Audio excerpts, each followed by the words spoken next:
त्रिवेदी जी। गुरुदेव, आपके चरणों में दास का कोटि कोटि प्रणाम। गुरुदेव, संसार में रहते हुए पारिवारिक जिम्मेदारियां निभाते हुए मन कभी कभी इतना शांत हो जाता है कि क्या बताएं। महाराज जी, कभी कभी ऐसा लगता है कि भाग जाएं, वृंदावन चले जाएं। गुरुदेव, इस परिस्थिति का हाँ सामना कैसे करें?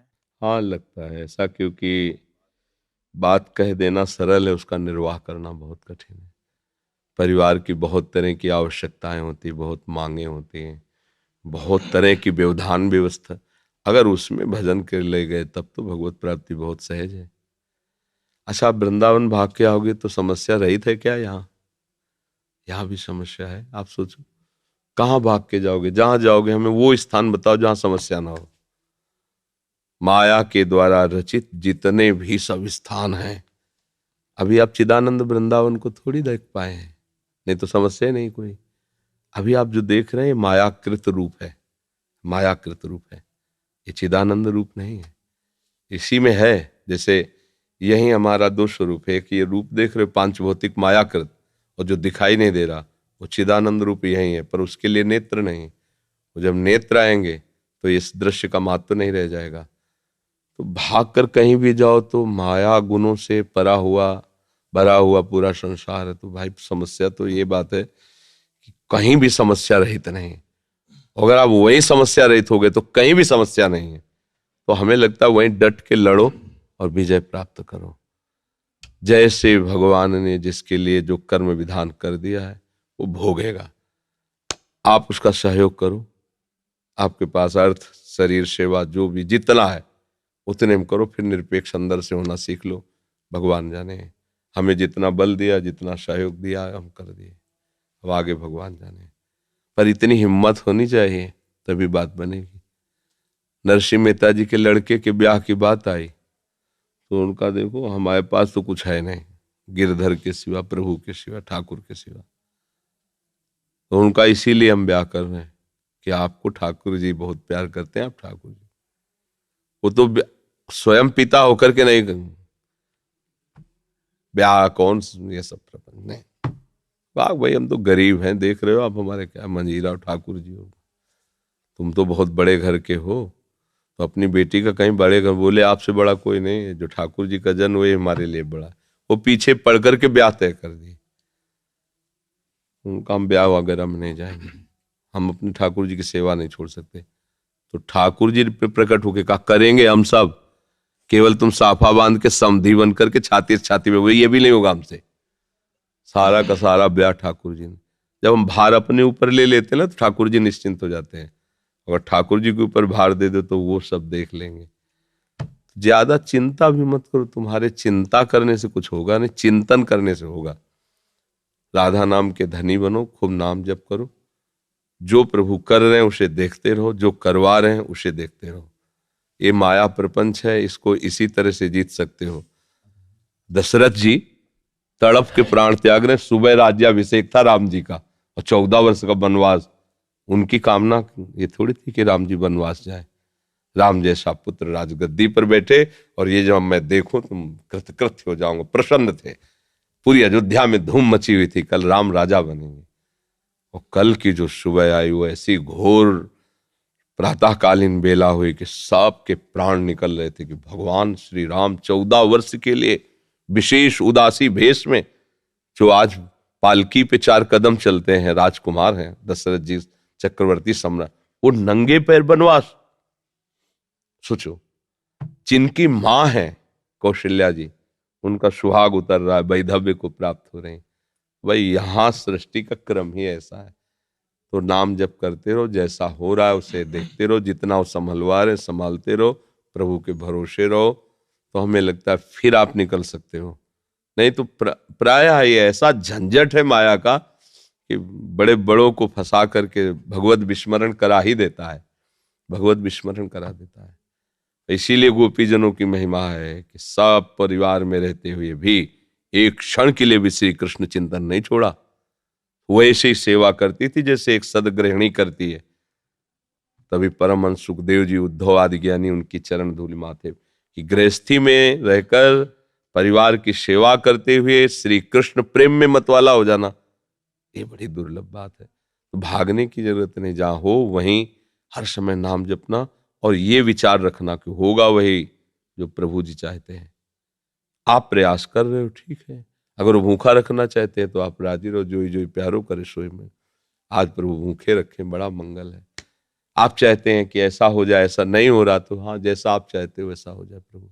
ये बात तो अंदर रखनी पड़ेगी, तभी भक्त होगे, तभी आप माया पर विजय प्राप्त। ऐसा होना ही चाहिए। किसी का नहीं चला इस सृष्टि में, किसी का नहीं चला। सबकी सबकी कामनाएं पूर्ण नहीं हुई है। लाडले लालजू प्रकट हो रहे हैं, अभी प्रकट हो रहे हैं, अभी नंदाले भेज रहे हैं। देवकी मैया अपनी गोद में ढंग से खिला भी नहीं सकी। जिनको ये सौभाग्य मिला, नौ किशोर ठाकुर जी ऐसे जाग छोड़ के जा रहे हैं जैसे पहचानते भी नहीं। मैया तड़प तड़प करके वहां रो रहे। आप मथुरा आ गए, मथुरा से द्वारिका, ये क्या है? भगवान ये दिखा रहे हैं कि सृष्टि का क्रम ऐसा है। कभी विजय है तो कभी हार है, कभी सुख है तो कभी दुख है, कभी लाभ है तो कभी हानि। ये चलता ही रहेगा। धैर्यपूर्वक भजन करो। विमल जी, आपके चरणों में दंडवत प्रणाम। महाराज जी, आपकी कृपा से कुछ साल से आपका सत्संग सुन रहा हूँ। आपकी बहुत कृपा हुई। आपकी कृपा से कई बार कुछ समय नाम चलता है, फिर महाराज जी किसी कुसंग या अप्रिय घटना से गुस्सा और कामना वासना प्रचंड रूप से हावी हो जाती है और सब छूट जाता है। महाराज जी, इस स्थिति में हम कैसे फिर से वापस अपने आप को लेके आए? भाई, छोड़ते आप ही हो, पकड़ते आप ही हो। तो अगर आप नहीं पकड़ोगे तो फिर आज का सत्संग अगर सुना हो तो उसमें था कि कोई भी संत महात्मा या स्वयं भगवान, आपको स्वीकृति करनी होगी, अपना कल्याण आपको करना होगा। भगवान सामने अर्जुन से कह रहे हैं अपना उद्धार आपको करना होगा। हम उपाय बता देते हैं, हम तुम्हें वो सामर्थ्य देंगे, वो तुम्हें विचार देंगे, पर चलना आपको होगा। ऐसे ही जैसे श्राप है किसी को, जाओ, तो प्राकृतिक शरीर का ही दंड है। वरदान है तो प्रकृति का है। लेकिन ये चिदानंद भाव में भगवत प्राप्ति, भगवत भजन, ये आपको स्वीकार करना होगा। अगर आप नहीं करोगे तो ये कोई भूल जाए कि कोई महात्मा आशीर्वाद दे देगा। ये हम तुमको अंदर की बात बता रहे हैं, हृदय की। किसी के आशीर्वाद से किसी का भजन नहीं होता, किसी के आशीर्वाद से किसी को भगवत प्राप्ति नहीं होती। हाँ, यही आशीर्वाद है, जब आप सत्संग सुनते हो, उन पर श्रद्धा करते हो, उनकी बात मानते हो, तो फिर आप में वो योग्यता आ जाएगी, आप चल पड़ोगे। आप न स्वीकार करो तो कोई आपका कल्याण नहीं कर सकता। भगवान भी अवतरित हुए हैं, बड़े बड़े महापुरुष हुए हैं। जीव तो अविनाशी है, उस समय भी हम रहे होंगे, पर हमारा कल्याण नहीं हुआ। अगर आप अब भी नहीं चाहोगे तो अब भी कल्याण नहीं होगा। किस पर गुस्सा करोगे? किस बात पर गुस्सा? अपने मन पर गुस्सा करो, जो भोगों में फंसा रहा है, जो शरीर को निर्बल कर रहा है। उस गुस्सा को तुम काहे आदर दे रहे हो? क्रोध को आदर दोगे, विषयों के भोगों की आदर प्रवृत्ति करोगे, तो फिर भजन कैसे होगा? भजन तो नाम का आदर करो, तब होगा। तो यहां से जाना है, किस पर गुस्सा करोगे? जो ले जाने के लिए तैयार बैठा उसे तुम्हें दिखाई नहीं दे रहा। काल सिर पर मंडरा रहा है, किसी भी समय प्रहार कर देगा, कोई भी रूप रख सकता है। ऐसे जरा सा भूकंप आता है, हजारों लोग मर जाते हैं। सुनामी आती, लाखों लोगों के सब मकान सहित, बाल बच्चे सहित, धन संपत्ति सब नाश हो जाता है। कितने दिन का जीवन? 4 दिन का छोटा सा जीवन। राधा राधा राधा राधा। मरना तो है ही, जब मरेंगे तो हमारे पास धन है, राधा नाम। अब मंगल होगा, जहां भी ले जाया जाएगा हमारा हिसाब किताब पक्का है, इसलिए हमें सम्मान मिलेगा, हमें आनंद मिलेगा, प्यार मिलेगा, दुलार मिलेगा। गुस्सा करके अपना भजन छोड़ करके अपना ही पतन करते हो, किसी और का नहीं। तो आपको पकड़ना होगा भजन। गुस्सा रहे तो भी जो नाम मिला है, राधा राधा राधा राधा राधा, गुस्सा में और चिल्ला के बोलो राधा राधा राधा राधा। क्या करें भाई, गुस्सा में चिल्लाने का बल होता है, और चिल्लाओ, गाली मत बोलो, किसी को डांटो मत, राधा राधा राधा। तो लोग एक एक पागल हो गया, बढ़िया काम बन जाएगा। संसार से पागल ही घोषित हो जाओ, तो भगवान की तरफ तुम मंगल में चल पड़ोगे। अब गाली गुप्ता करके, गुस्सा करके तो फिर भक्त तो नहीं बन सकता। उपद्रव भले कर सकते हो, गुस्सा का लक्षण होता है वो गाली दिलवाता है, दूसरे के प्रति हिंसात्मक वृत्ति पैदा करता है। आपको जब गुस्सा आए तो जोर जोर से बोलो जय जय श्री राधे, जय जय श्री राधे, हवा हो जाएगा गुस्सा। गुस्सा टिक ही नहीं सकता है। तो राधा राधा जपो भाई, अच्छा सात्विक भोजन करो, अच्छा बर्ताव करो, तो भजन टिकने लगेगा। अब गंदी बातें करो, गंदा चिंतन करो, गंदी क्रियाएं करो, तो भजन कैसे टिक पाएगा? ये तो निर्मल हृदय में आए, पवित्र हृदय में जागृत होता है। तो आप बोल भी नहीं सकते, अगर और ज्यादा बिगड़ गया तो फिर आगे आप नाम जप भी नहीं सकते। मन लगेगा ही नहीं, मन ही नहीं कहेगा कि नाम जप करें। अभी तो पवित्रता बढ़ रही तो संतों के पास आ रहे हो, है सब बेकार नाटक है यार, ऐसा मन तुम्हें सलाह देने लगेगा। ठीक से चलो। पंकज जी चंडीगढ़ से। महाराज श्री, आपके सत्संग में सुना है कि सब में भगवत भाव करें। महाराज जी इसमें बहुत कठिनाई आती है। भाई भगवत भाव करे क्या, जब है ही है तो भगवत भाव क्या करे। दीपावली में चीनी के खिलौने मिलते हैं, चीनी का घुड़सवार होता है, चीनी का घोड़ा होता है, उसमें कौन बड़ा छोटा हुआ है। चाहे घोड़े से शुरू करो खाला, चाहे घुड़सवार से शुरू करो खाला, वो चीनी ही है। खांड के बने खिलौने सब खांड के हैं। सोने के बने आभूषण, चाहे कलाई के पहनने के हो कंगन आदि, चाहे नथ हो, चाहे कान के कुंडल हो, चाहे हार हो, चाहे मुकुट हो, भाव कहने का अलग होगा। ये मुकुट है, ये कुंडल है, ये पायजेब है तो सोना है ना। ऐसे ही भाव करने में ये स्त्री है, ये पुरुष है, ये दुर्गुणी है, ये दुराचारी, ये महात्मा है, ये सदाचारी, बात कहने की है तो एक ही ना, दूसरा नहीं है। अब इसको जान गए तो सा महात्मा सुदुर्लभा, तो ये दुर्लभ महात्मा पद भी ऐसे थोड़ी मिल जाती है। तो अब हम कैसे सब बड़ा कठिन पड़ रहा है, कठिन तो इसलिए पड़ रहा है ना कि आप अपना अस्तित्व तो अलग किए हुए हैं, इसलिए कठिन पड़ रहा है। अपने अस्तित्व को मिला दीजिए प्रभु में, तो आप भी देखोगे जो सब जगह है वो यहाँ भी है, जो सब में है वो यहाँ भी है। जब यहाँ है तो जानने वाला कौन हो गया, जानत तुम्हें हो जाए, वही हो गया, खत्म। क्या आप कोई कठिनाई नहीं। तो शरीरधारी बन के थोड़ी जान पाओगे, देह अभिमानी भगवान को थोड़ी जान पाता है, वो तो विषयों को जानता है। केवल भोगना, ये खाने की, सूंघने की, देखने की, जैसे पशु बस उतना ही ज्ञान रहता है। लेकिन सब में तत्व विराजमान है, ये तो केवल कोई विज्ञ महात्मा ही जान सकता है। इसके लिए साधन करना होता है। असाधनों का त्याग करके साधना में स्थित होकर, फिर साधन के अहंकार का भी त्याग करके अपना अस्तित्व मैं प्रभु में लीन कर दे। जान गया प्रभु को, जो जान गया सो प्रभुमय हो गया, जो प्रभुमय हो गया वो प्रभु को जान गया। अब ये नहीं कहा जा सकता कि पहले प्रभुमय होता है या प्रभु को जानता है, पहले वृक्ष था कि बीज था, इसका निर्णय आज तक नहीं हो पाया। अगर कह दे कि नहीं पहले बीज, बीज के बिना वृक्ष कहां, तो बीज कहां से आया, बिना वृक्ष के बीज कैसे हो जाएगा। बस ऐसे ही पूरी मान लो और चल दो, किसी एक को मान लो, चाहे वृक्ष को मान लो, चाहे बीज को मान लो, और चल दो तो जान जाओगे, तर्क से ले जान पाओगे। अब भगवान ही है, ये बात जान गए तो जीवन मुक्त परमहंस हो गए। तो ये बात बहुत ऊंची है, इसलिए आप नाम जप करो, प्रभु से प्रार्थना करते रहो कि मुझे जना दो। तो सोई जाने जिस देव जनाई, वो जना देंगे। वो जब जना देंगे तो जानने वाला भी वही हो जाता है, क्योंकि वही है, दूसरा कोई है नहीं। एक आदमी नदी के पार हुए, 10 आदमी थे। बोले यार गिन लो कहीं कोई गिरा तो नहीं। बोले हाँ गिन लो, 1 2 3 4 5 6 7 8 9। बोले एक कम है यार। तो बोले तुम गिनो। उसने 1 2 9, सब 9 गिने। बोले कम है। तो एक आदमी बाहर खड़ा देख रहा, बोले यार इसमें एक तो कोई गायब है, 9 है इसमें। तो भैया गायब नहीं, तुम अपने को काय छोड़ रहे हो, तुम अपने को भी गिलो ला, उसमें तुम भी आए हो। बस हम अपने को जो छोड़ रहे हैं ना, इसीलिए हम सामने नहीं गिनती समझ पा रहे हैं। अगर अपना अस्तित्व मिला दें भगवान में तो अभी समझ में आ जाएगी 10 के 10 ही है, पूरे हैं, सब जगह वही बैठे, दूसरा कोई नहीं। अलग रहकर प्रभु से जान नहीं सकते, संसार में रत रहकर संसार को नहीं जान सकते, और प्रभु से अलग रहकर प्रभु को नहीं जान सकते। संसार से अलग होकर संसार को जान सकते हो, और प्रभु में आसक्त रत होकर प्रभु को जान सकते हो। हमारी गति दूसरी है, संसार में रत है, प्रभु से बिलग है, तो इसलिए दोनों को नहीं जान पा रहे, ना संसार को जान पा रहे, ना प्रभु को जान पा रहे।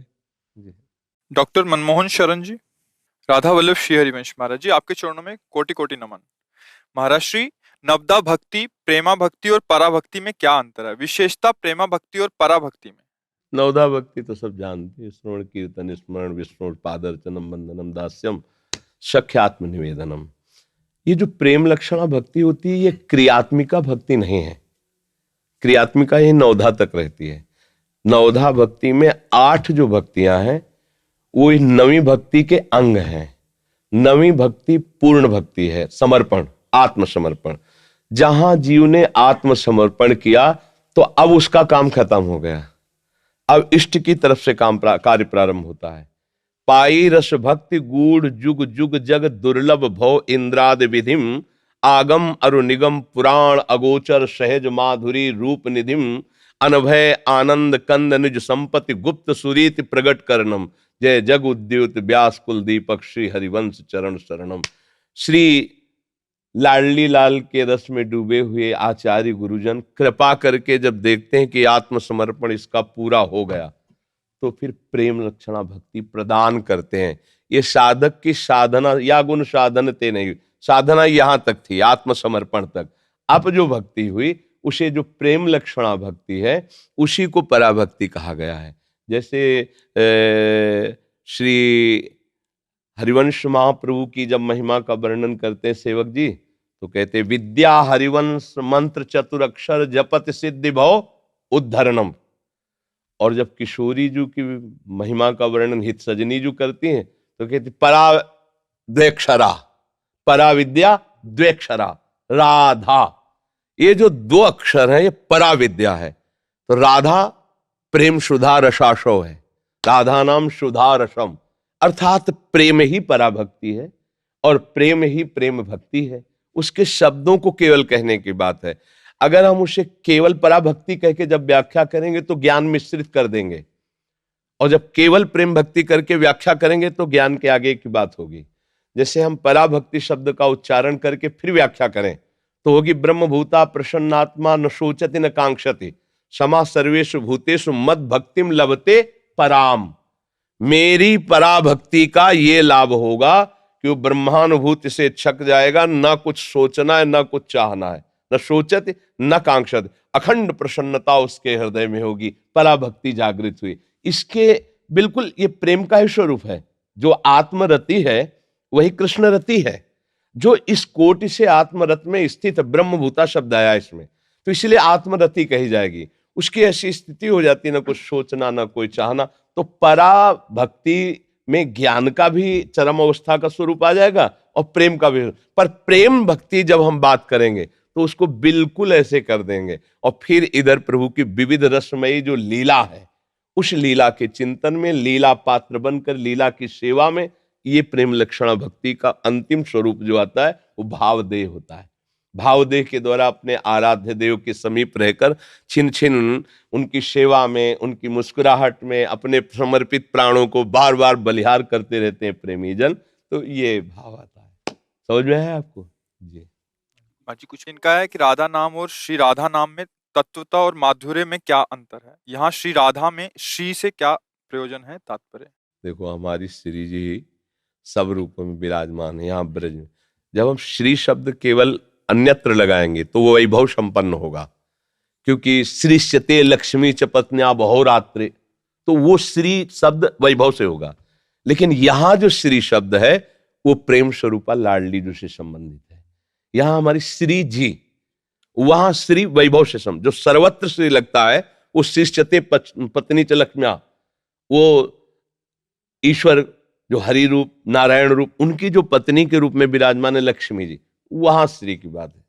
हाँ, लेकिन यहां जब हम बात करें तो हमारी श्री जी प्रेम रूपा, ये वृंदावनेश्वरी, ये प्रेम स्वरूपा है। तो अगर हम राधा बोल रहे हैं तो श्री की आवश्यकता नहीं, और श्री राधा बोल रहे हैं तो मानो हम डबल राधा राधा बोल रहे हैं। जैसे एक पद में आया है ना कि नैनन परवारों कोटिक खंजन, तो बोले चंचल नेत्र कैसे हैं? चंचल चपल, दोनों का अर्थ क्या होता है? एक होता है, पर कह रहे चंचल चपल अरुण अनियारे अग्रभाग बने। तो राधा बोलो और श्री राधा बोलो तो अगर श्री का हम अर्थ करेंगे तो राधा राधा, इसीलिए राधा राधा। अगर हम श्री लगाते हैं तो और अच्छा, नहीं लगाते तो वही है राधा राधा। हमारे यहाँ श्री का अर्थ वैभव नहीं है। श्री का मतलब प्रेम है, हित है, बहुत महामहिम किशोरी जी का स्वरूप है श्री। लेकिन उसे जब हम धाम की सीमा के बाहर लगाएंगे कहीं अन्यत्र तो वही वैभव हो जाएगा, वही सम्मान सूचक हो, वही ऐश्वर्य सूचक हो जाएगा। पर यहाँ तो साक्षात श्री श्री जी है, श्री जी है। पूरा नाम न लेकर के रसिक जन तो इतने बोलते हैं श्री जी की सेवा में जा रहे हैं, श्री जी को भोग लगा रहे, श्री जी श्री जी श्री जी। तो हमारी श्री जी मतलब महारानी जी।